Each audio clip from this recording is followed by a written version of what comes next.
That has nothing to do with my Prophet. Please just stop it. It doesn't make any sense. That's not the message he sent. That's not what he meant. That's not why he came. So you can claim as much as you want to, but I assure you the man I follow was not the same. See, I know a man who forbade the cutting down of a plant, who even spoke against those who had burnt an ant. So why is it that I simply can't understand how we claim to follow the same man? See, I know a man who forbade us from harming the innocent, saying he who does so would not only be prohibited from paradise, but he would not even smell its scent. So why is it that I still can't understand how we claim to follow the same man? I mean, I know a man who forbade us from even scaring cattle with a knife, saying you have no right to let the animal die twice. And when he was asked for advice, he'd reply, "Don't get angry, don't get angry, don't get angry," repeating it thrice. For he was a man who called to patience first, even to those who had treated him the worst. And when he was asked to invoke Allah's wrath, he said, "I was not sent to curse, but rather as a mercy to the earth." Matter of fact, the entire universe.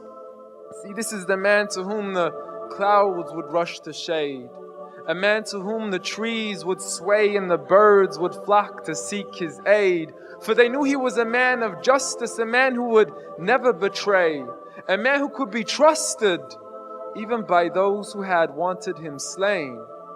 See, Anas bin Malik served him for 10 years, and not once had he heard him complain. For he would never get angry for himself, but only for Allah's sake. And he never responded to evil with evil, but rather he pardoned and forgave. For had he been harsh-hearted, the people would have ran away. So what is it that we still don't understand when we claim to follow Islam, yet we fail to follow this man?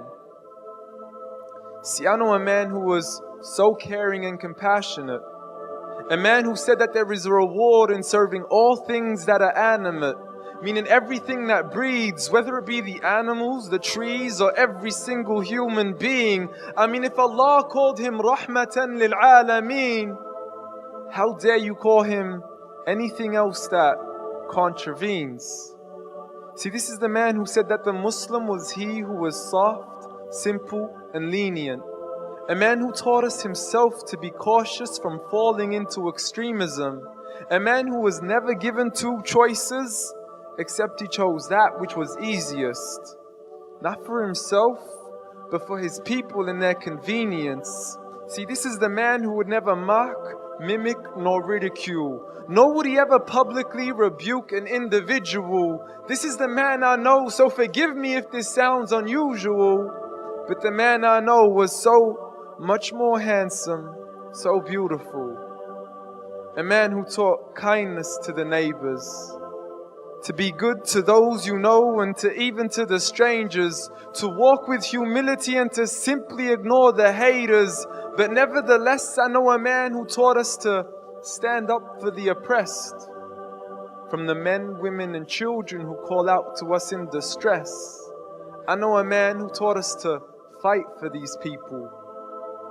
But by no means does this mean we have the right to transgress. For those who oppress have nothing to do with his name, so you can claim as much as you want to and continue to defame his name, but at the end of the day, I assure you, the man I follow was not the same. Muhammad sallallahu alayhi wa sallam. Donate now. Go to thedailyreminder.org/donate.